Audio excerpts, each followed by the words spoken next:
This is the real Harry Potter, young adult or a cult.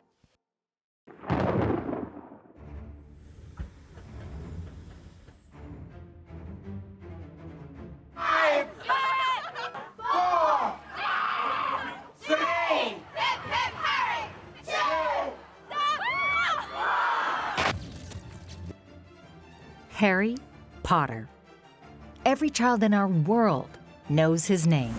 It's mad. I think it is a time when if I wanted to start my own dictatorship, tonight would be the night that I would choose to do it, because I do think I have like 2,000 people here that would just go, yes, follow him! 7 books, 8 films, and 1 theater show later, there is not a franchise on the planet which has rivaled the magic of Harry Potter.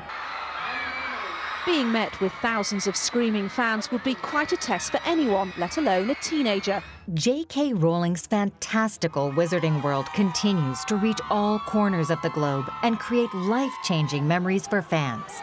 But underneath the gleaming success, there is another side to the story. The story's occult themes stirred up a storm in a teacup throughout religious circles. But just what is so controversial about the fantasy magical world?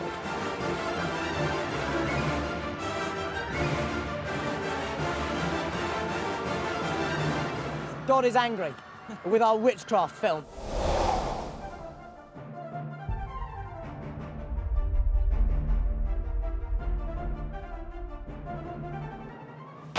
How hard work is it? I mean, it looks like it'd be not hard work at all. Well, in some ways, it's not hard work at all because it's the thing I love most of all.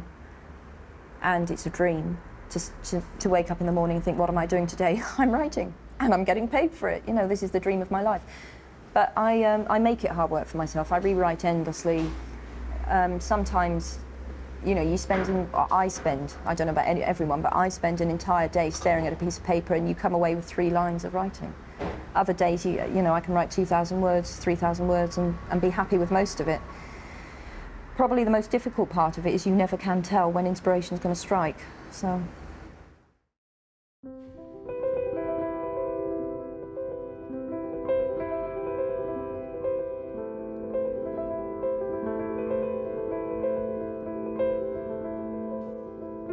Joanne Kathleen Rowling, the mind behind the biggest-selling book series of all time. While on a delayed train from Manchester to London in 1990, the young Rowling conceived the idea for Harry Potter, an epiphany which would change not only her life, but the lives of many young readers for years to come.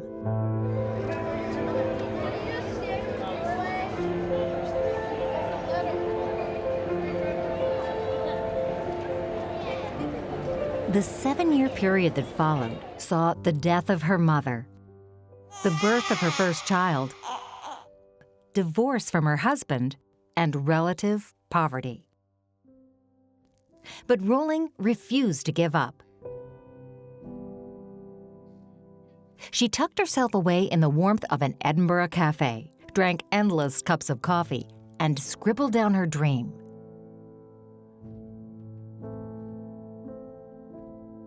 Rowling completed Harry Potter and the Philosopher's Stone in June 1995. The initial draft included a hand-drawn illustration of Harry by a fireplace, showing a lightning-shaped scar on his forehead. However, finishing the book was only the beginning. The young author now had a novel, but she desperately needed a publisher. A total of 12 publishing houses rejected Rowling's hit first book, a fact at which many fans cannot even fathom now. In the end, it was Barry Cunningham, who ran Bloomsbury Children's Literature Department, who took a chance on the story. All because the head of the company, Nigel Newton, saw his 8-year-old daughter finish 1 chapter and want to keep reading.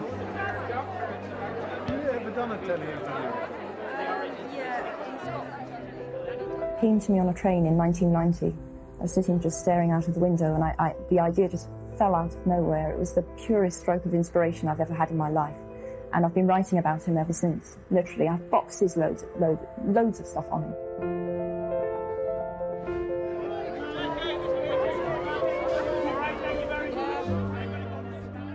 Joanne Kathleen Rowling's life changed forever from this moment onwards.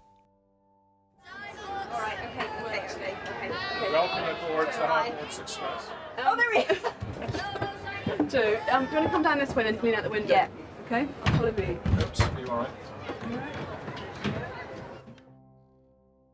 I'm not sure you like all this publicity thing, do you? No, you're not. Do I like it? It depends. I'm always slightly amused to see the word reclusive attached to my name in the papers, and it deeply amuses friends of mine. I'm not reclusive. What people definitely forget is I actually still am a lone parent. That wasn't a publicity stunt, and I want to bring up my daughter myself. And that means you spend time with your daughter. You don't rush off for weeks on end promoting books and doing interviews. That is the reason why. This is okay. We're sitting on a train, it's fun. We just saw loads of children. Some of it's not fun. When people come and bang on your front door, it's not fun. No. And do they? Not loads. No, I mean, compared to, I don't know, true celebrities, no, I've had nothing, but I've had enough not to enjoy it. Harry Potter and the Philosopher's Stone hit shelves on June 26, 1997 to immediate success. Overnight, the story of a young wizard catapulted Rowling from her small apartment in Edinburgh to worldwide recognition. Children everywhere absorbed Harry's first adventure, eagerly turning each page and delighting in the magic of Hogwarts, from owls and wands to ghosts and potions. The book contained a recipe for literary success. Press reaction has been ecstatic, and the books are now selling in adult editions as well. The same text, but for £2 more a copy. I think it's for all age groups. It's not especially for one age group. Because even my sister, she's been read it, and my mum and dad have both read it. But I just find it's really funny, and I think that they've actually thought about how children feel at school. So, they're sort of really adventurous, like children are, but they put magic into it, so... A magical formula that could see new battles at children's bedtime, with parents and children fighting over the latest book in the Harry Potter saga. In 1997, the UK edition won a National Book Award and a gold medal in the 9 to 11-year-olds category of the Nestle Smarties Book Prize, a prize which is voted for by children and made the novel well known within 6 months of publication, while most children's books have to wait years.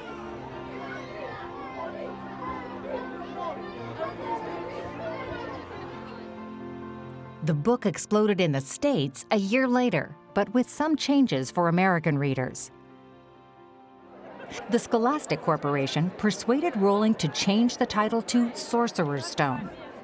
She later said that she regretted this change and would have fought it if she had been in a stronger position at the time. To this date, Harry Potter and the Philosopher's Stone has sold over 120 million copies, topped the New York Times bestseller list, and solidified its place in the Hall of Fame.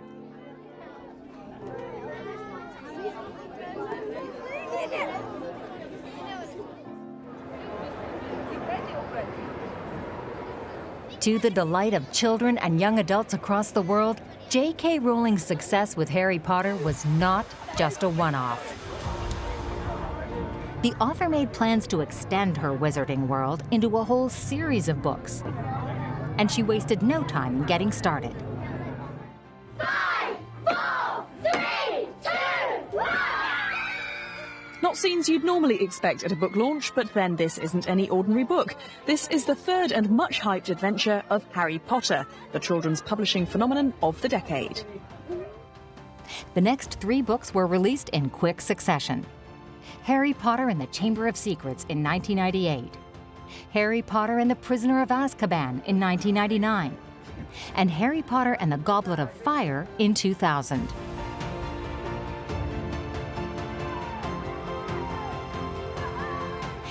each new release became a seminal event. Families excitedly queued for hours outside bookshops. School pupils skipped class to get their hands on a copy. And avid fans stayed up under the covers at night just to reach the ending faster.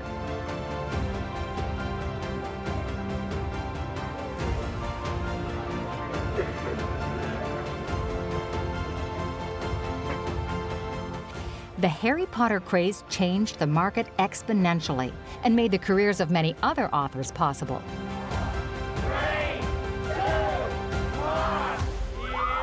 With young adults clamoring for something to read in the long months and years between rolling releases, publishers had a legitimate demand to reach.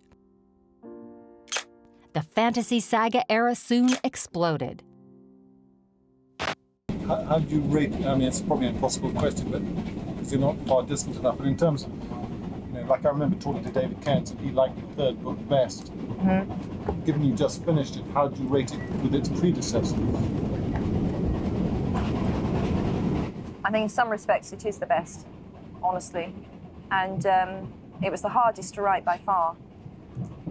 Are they getting harder to write? No, the easiest to write was number 3. Number 1 was tough because of the circumstances in which I wrote it, but there were no expectations, so it was really all down to me. 2, I had a bit of a mental block with because I panicked after the success of 1. 3 was really a dream to write. I really enjoyed writing as a fan, and 4 has been nightmarish. I feel like some woman who's given birth to 3 children and thought, piece of cake, and then on the 4th one really gets clobbered in the labour, and it was the worst labour by far. Biggest baby, though. You delivered this in February. Mm-hmm. Have you left Harry Potter alone for a few months? Take a break? No comment. I'm boiled either way. If I said yes, I have, then I feel that people will say, oh, she's giving up. And I feel if I say I haven't, then I'm going to have people banging on my front door again.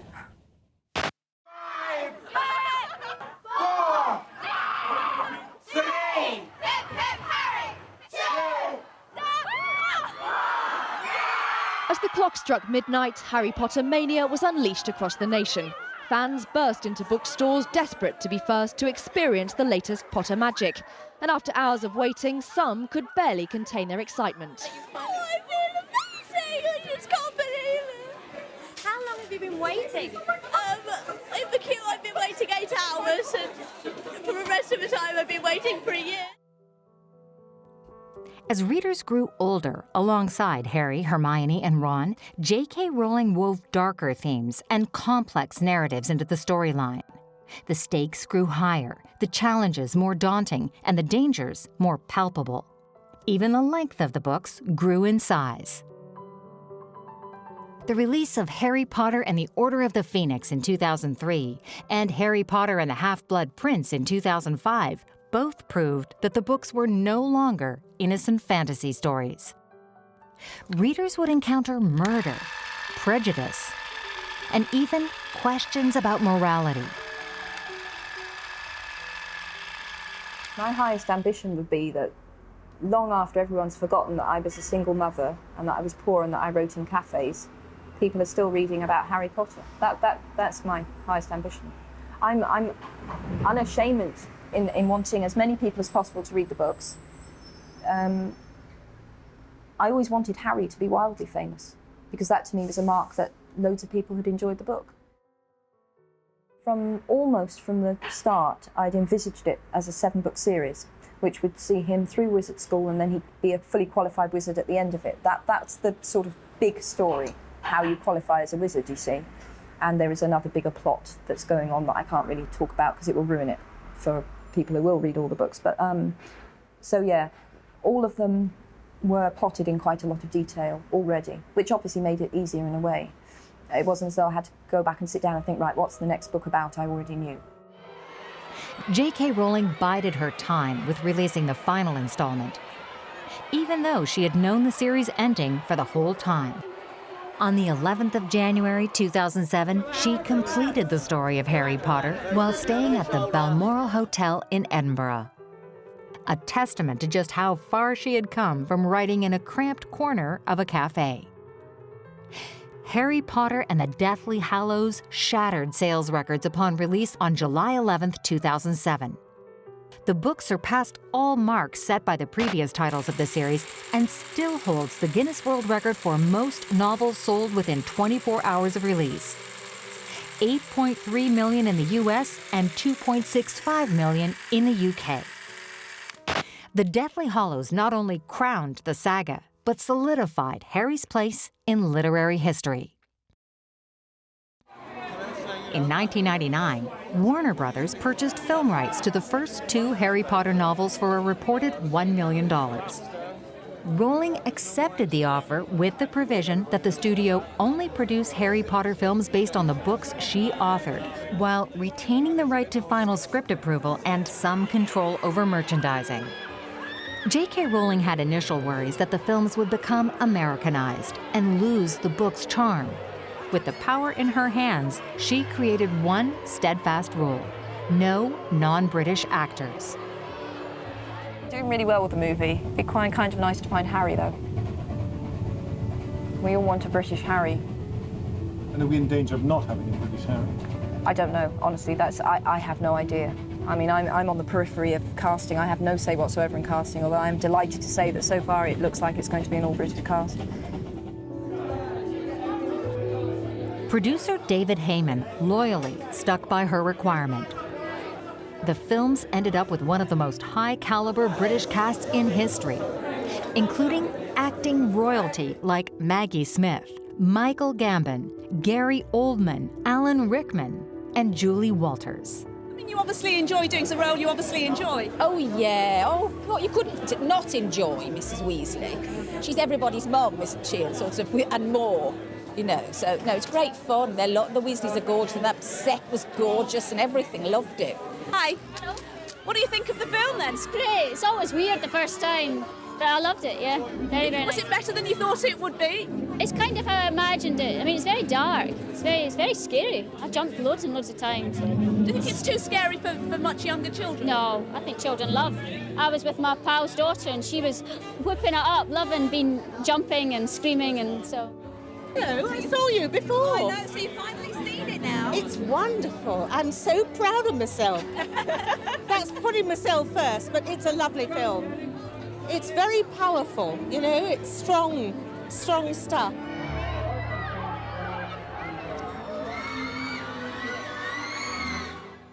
You feel a responsibility to the fans to live up to these characters and to just really be the best. Well, I've been on my best behaviour ever since I got the first film. Yeah. Because you can't be seen, you know, tumbling out to some nightclub at 3 o'clock in the morning. No, you've got to be a good boy. Got to be a good boy. I get moved by children in the street if they stop me. I really get moved by that. They're so sweet. Was that wee girl in the hotel yesterday? Yeah, Their they eyes ask you go for like your, that. Yeah, you get them just, you know, gobsmacked, and so you have to sign autographs and do nice things for them. We signed a pair of shoes, didn't we? We did, didn't we? Yeah. The girl had her shoes, her new shoes her daddy bought her, so we signed them. And one name in each one. But it's moving. She was so cool. She was just. Yeah. She was so speechless, wasn't she? So it has its. There's big compensations for this. In 2000, thousands of kids up and down the UK auditioned for the parts of Harry, Ron, and Hermione. It took months for casting producers to find their perfect golden trio, but in the end, the opportunity landed in the hands of Daniel Radcliffe, Rupert Grint, and Emma Watson. From then on, their lives would change forever. I'm a tiny bit like Harry, because I'd like to have an owl. I was really scared, well, because it's my first ever film audition it was, so I was very nervous, but not as nervous as I've been before this press conference. I'm not top form goody two-shoes, no, but I'd like to be top of the form. Home Alone director Christopher Columbus joined the first film. Different than working with adults. How's it different? Kids don't really worry about the size of trailers and who's getting paid what. They're really there to do the work, and it's very exciting. Alongside the renowned composer John Williams, who created the iconic Harry Potter soundtrack. The film series became a perfect coming together of an extraordinary cast, spectacular scenery, and impressive special effects. Harry Potter and the Philosopher's Stone hit theaters in November 2001. The film grossed around $1 billion at the box office and set the precedent for the saga over the following 10 years. Surreal. I've been using this word a lot lately, and it's just surreal. What was the most fun thing about the film? Oh, everything, the acting, meeting new people, it's just fantastic. And what was more nerve-wracking, doing the film or coming along here tonight? Coming along here tonight, I'll tell you. How much fun has it been getting ready and all the excitement? Oh, it was great. It was fun to get dressed up. And what do you think of the reaction here tonight? How does it compare to premieres? Staggering, isn't it? Well, it's more than any I've ever been to, I think. Certainly in Leicester Square. I don't think I've seen Leicester Square so electrified since the Beatles. From then on, premiere nights across the globe showcased the unbeatable loyalty of young fans, with many dressed in Hogwarts robes and equipped with scars on foreheads.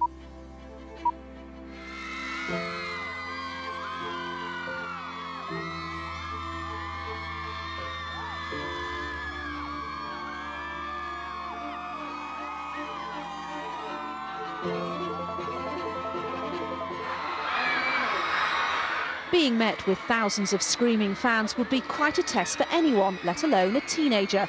But 14-year-old Daniel Radcliffe, aka Harry Potter, is the most famous teenager in the country, as well as being reputedly one of the richest. Some fans had been waiting since 5 o'clock in the morning to greet him and his fellow teenage co-stars. It may be the third film in the Harry Potter series, but the young star seemed overwhelmed. The moment when you get out of the car and I hate it because it's just so tense and so nerve-wracking, but I absolutely love it and wouldn't swap it for anything in the world at the same token. There is an insane number of people out there. It's really flattering, really flattering.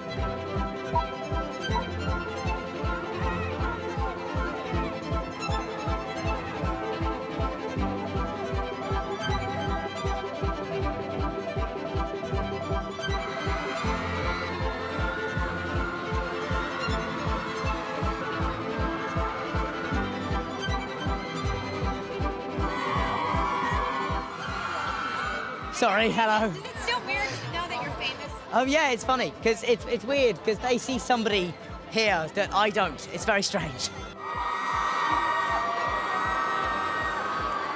Quite a way to make an entrance. It's fantastic. It's not raining, which is the main plus over London, and the fans just seem so, so dedicated. It's so great to see them here. Anybody?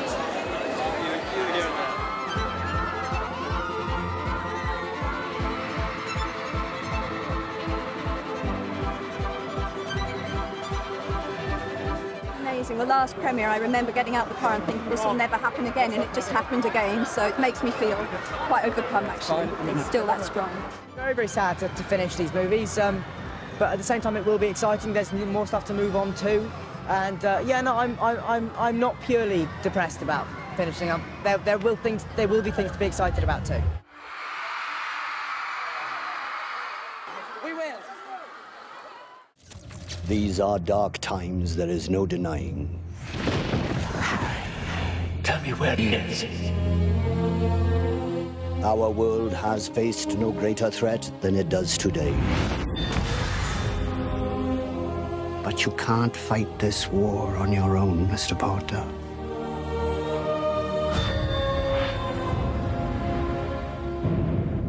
He's too strong.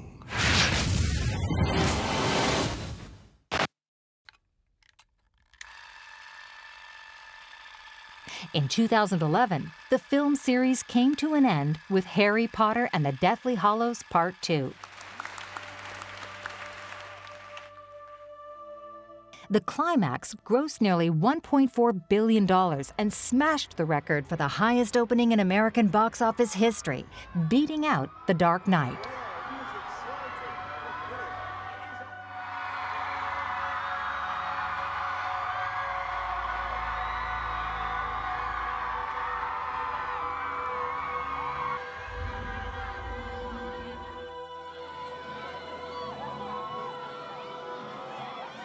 kind of really is kind of the end of an era for us. And the last day was really sad. It kind of really hit me quite hard. Kind of just realising we'll never be here and doing these films together. It's quite sad. Fans had grown up alongside the characters, but for Daniel Radcliffe, Emma Watson, and Rupert Grint, it was time to say goodbye to the beloved Wizarding World.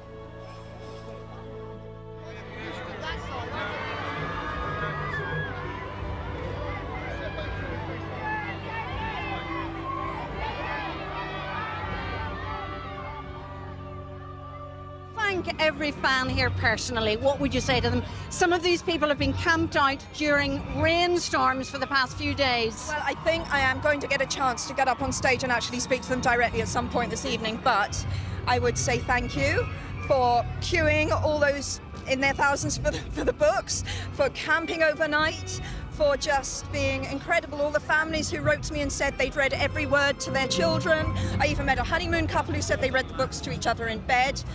Maybe a step too far, but listen, it was amazing. The whole thing has been incredible and will never be repeated by this author anyway, so it's been extraordinary.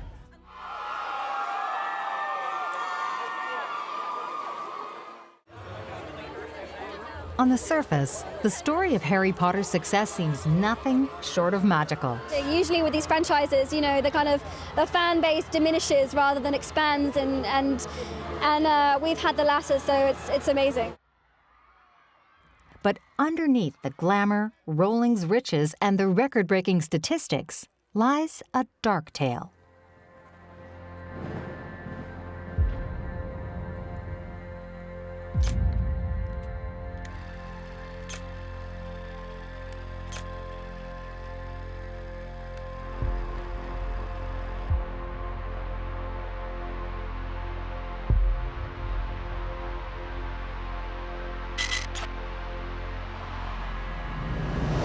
J.K. Rowling's series showcases many references to Christianity.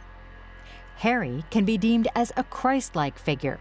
Dumbledore can be equated to a saint. The Deathly Hallows symbolizes the Holy Trinity, and Voldemort's Horcruxes can even be seen as manifesting the 7 deadly sins. There is no doubt that the Bible has heavily influenced her writing. However, at the heart of Harry Potter is something much more controversial: witchcraft.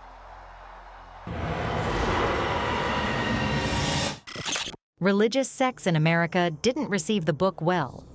With a long history of trials, the country has a deep fear of all things witchcraft.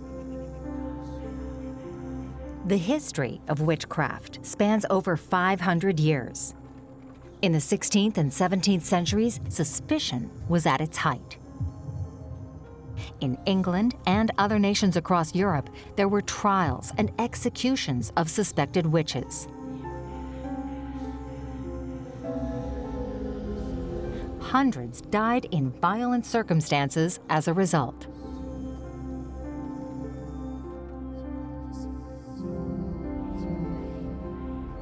When James VI of Scotland became King of England in 1603, trials of witchcraft started in large numbers.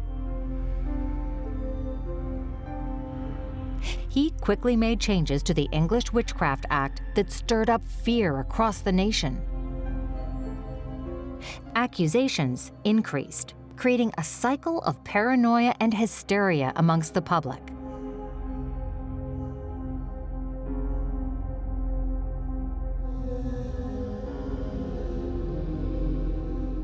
Neighbors turned on neighbors, friends turned on friends, and men even turned on their own wives.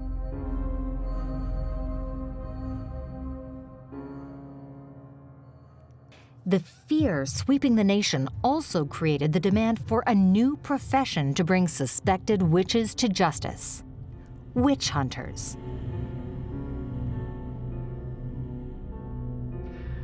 Matthew Hopkins was the most famous of these. He even became known as the Witchfinder General. He received significant payments from towns for bringing to trial all the witches in the area. Hopkins was ruthless, ordering the hanging of 19 suspected witches in Chelmsford in one day. His theory for finding a witch focused on locating a devil's mark on the suspect's body. He would claim anything from a mole to a flea bite was a sign that they were a witch.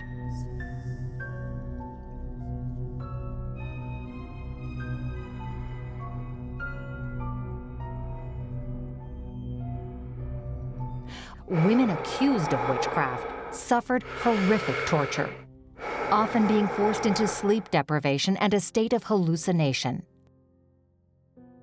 King James I even liked to supervise the torture himself to make sure suspected witches were brought to justice.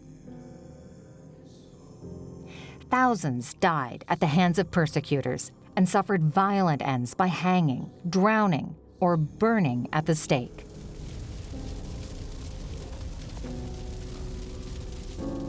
The trials were at their most intense during England's Puritan era in the 1650s. Imperialism also meant that English witchcraft laws were applied in other countries around the world. A famous example from the North American colonies is the Salem witch trials.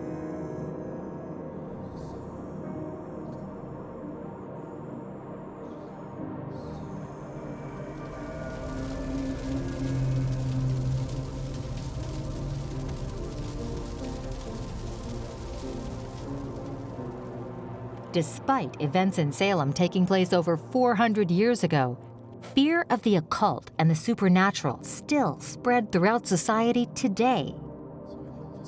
Demonization of those considered different is not uncommon.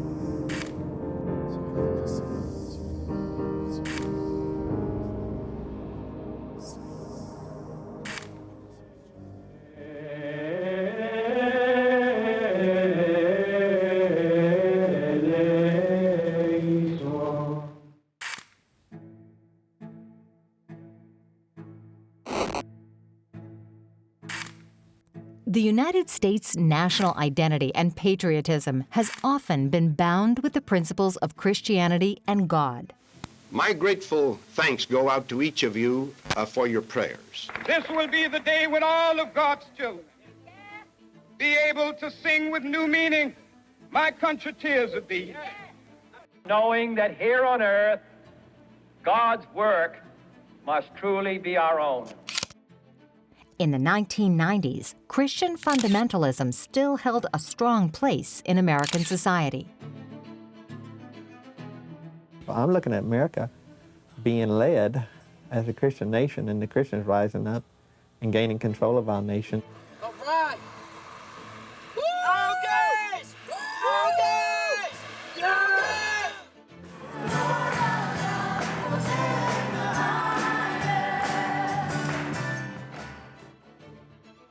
The release of Harry Potter and the Sorcerer's Stone in the U.S. in 1998 was right on the heels of the Satanic Panic. An era of false allegations of satanic ritual child abuse by cults made mostly against daycare centers during the 1980s spread across the states. Many of the claims were debunked during the 90s, but the memory of those accusations was still fresh in the minds of many conservative and fundamentalist Christians, particularly since it continued to be a feature of pop culture in TV shows, films, and music. I'm having a great time, and I'll have a great time in the next life, too. It's not short when you can live for eternity. No, honestly, dude, I wouldn't be here if I didn't enjoy it. He died for you just like he died for... What did Satan do for you? Hey, what did Satan do for you? Huh? What did Satan do? What did he do for you? Put you in chains? Okay, you can't answer the question. Seriously. But Jesus died on the cross for you. Every knee shall bow and every tongue confess that Jesus Christ is Lord. You too, man.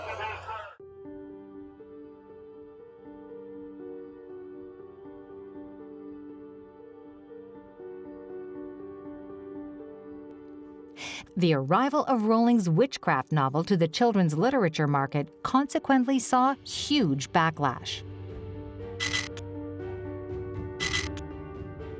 Suspicion towards the Harry Potter's books' magic and the worry that it would attract children to the occult was the most influential source of opposition among conservative Christians.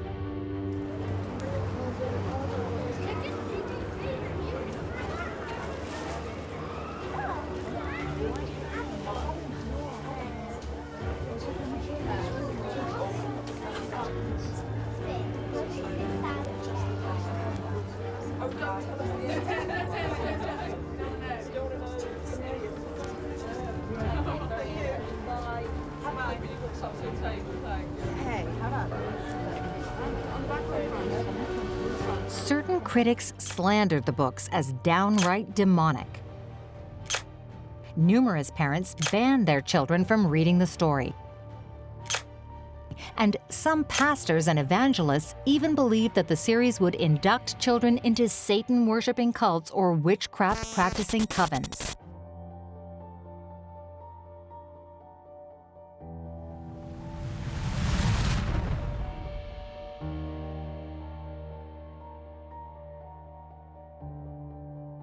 Despite the story showing both good and evil magic, critics stood by their views that there are no dark and light sides when it comes to witchcraft. All magic is black as sin.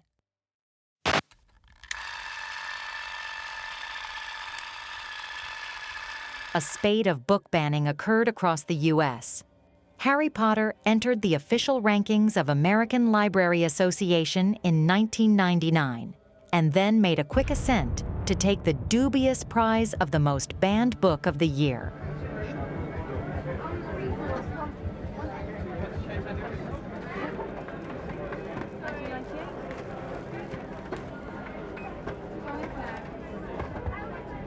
All but 3 of the Harry Potter books were in the top 10 most banned books of the 1990s and continued to top the list in 2000, 2001, and 2002.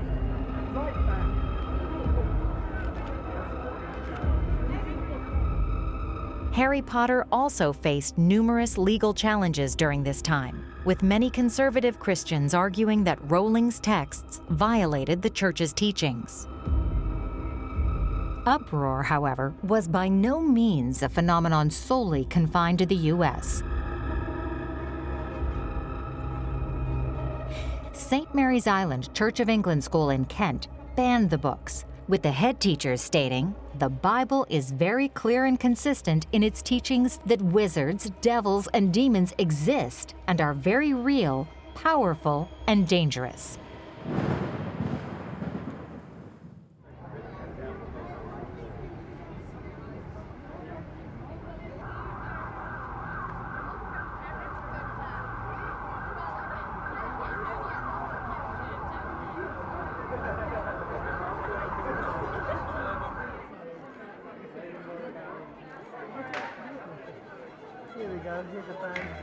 Rowling's story bewitched millions of readers, but Harry Potter, the world's most famous schoolboy wizard, failed to win over a New Mexico Christ Community Church in 2002, which burned the books in protest of their demonic teachings.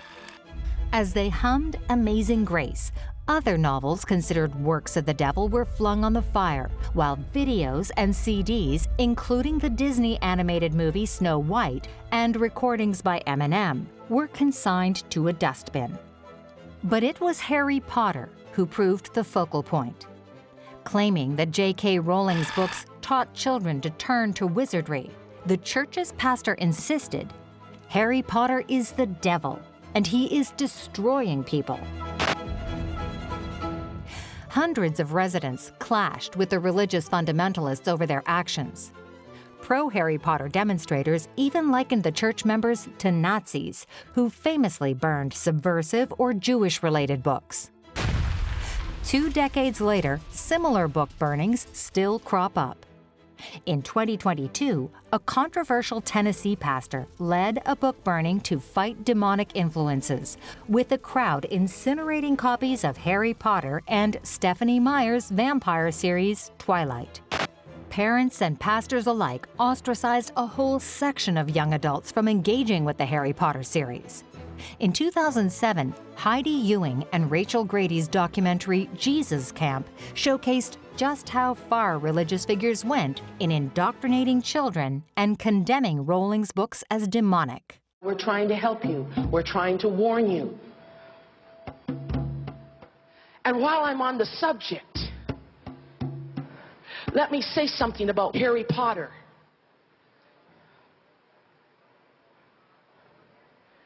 Warlocks are enemies of God.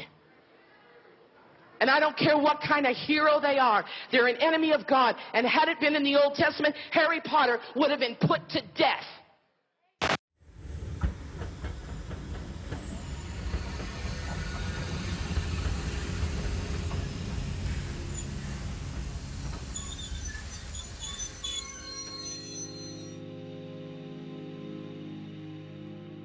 The story of a young wizard has touched hearts and minds everywhere. As the millennial Potterheads grew up, the franchise provided an idealist escape to the less complicated world of childhood.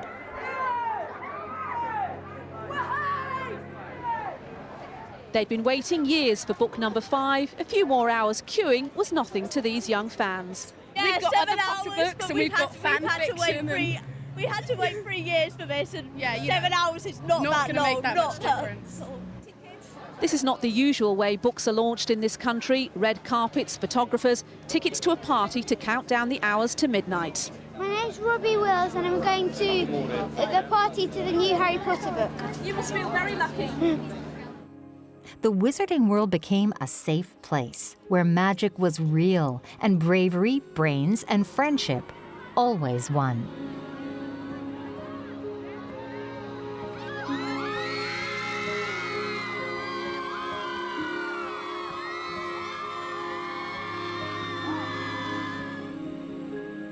The treasured series has now been lovingly passed along to the next generation.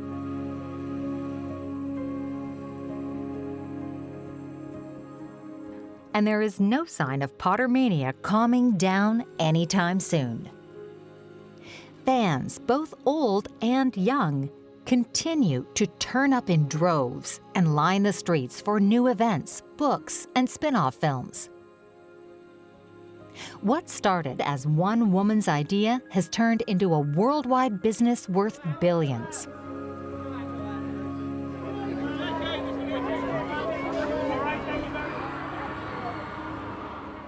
Can anything ever be as big as this? No, no, of course not. Not in a million years. And I knew that back in about 97.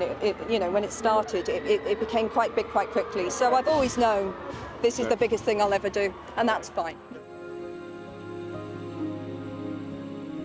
Huge Harry Potter theme parks have opened up in Florida, Hollywood, Japan, and Beijing for fans to enjoy the delights of the wizarding world in real life.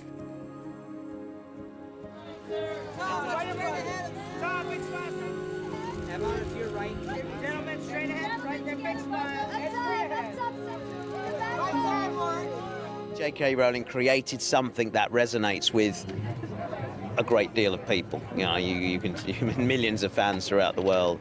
And she created characters that we can relate to. And she created a world that is just beyond our reach as muggles, but we all like to think there's a little bit of magic just beyond our reach. And that believability in that, I think, is what is its enduring appeal. That idea that magic does exist, and we all like to think it does. The Harry Potter and the Cursed Child Theatre Show now holds a regular slot on London's West End and New York's Broadway. The play opened to rave reviews and sell-out crowds last July. There's a lottery every Friday for just 40 tickets for the following week. But other than that, it's completely sold out until next April. The fans absolutely love it, the critics loved it, and now the awards panel have shown that they have rewarded that artistry and the immense creativity that the show has brought to the West End.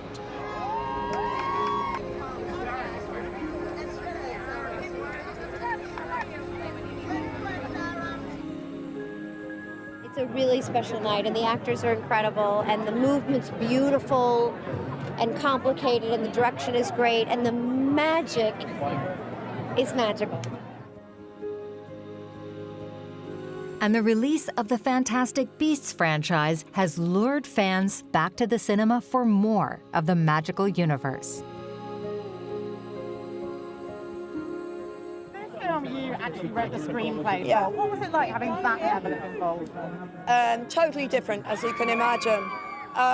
It was a huge amount of work. At times it was terrifying.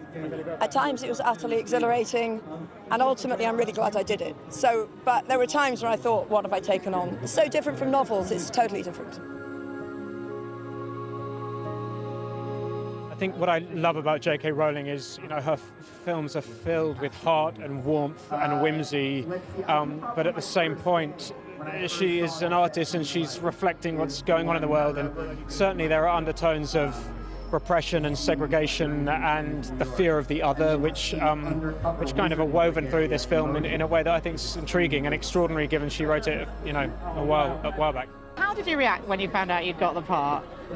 I was absolutely shocked and stunned, and then delighted, and then totally terrified because it's a huge responsibility. This is a very beloved world, and I wanted to make sure that I did right by Jo's world and these characters, but mostly just joy.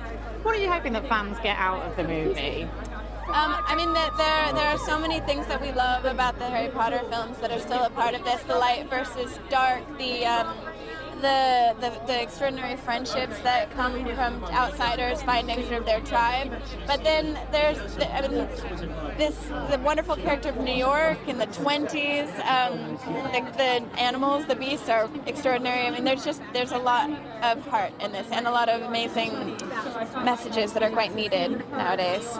Honestly, the best premieres in the world are the Leicester Square premieres. They're so much fun, and this one just, none can hold a candle to it.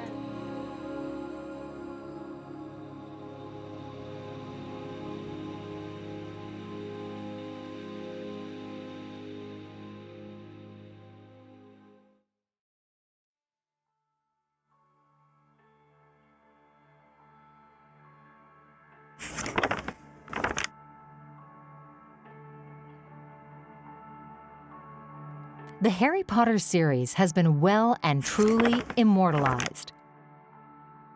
Returning by screen or by page, generations of young adults can enjoy the saga for years and years to come.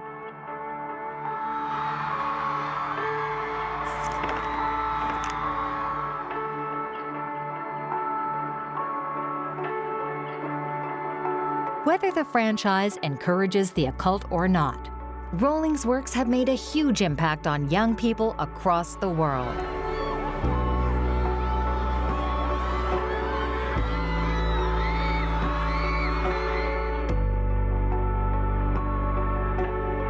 Harry Potter has gifted memories to last a lifetime and will no doubt dominate the literary canon for decades to come.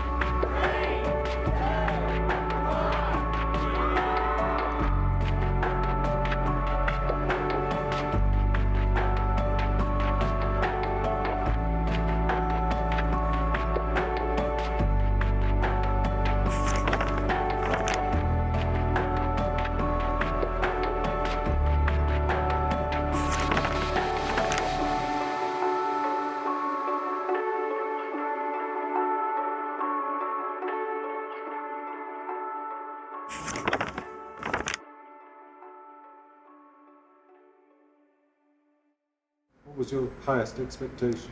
My highest expectation, well, not expectations, my most far-fetched dream was a kind review in a decent newspaper, and the idea that I would be able to maybe teach part-time and write part-time. And I thought that, but to me it seemed like this huge hurdle even getting published, which indeed it is. It's not that easy. So I didn't really look much past that. So everything that's happened since has been well beyond my wildest expectations. It really has. I still sometimes can't quite believe it's happened.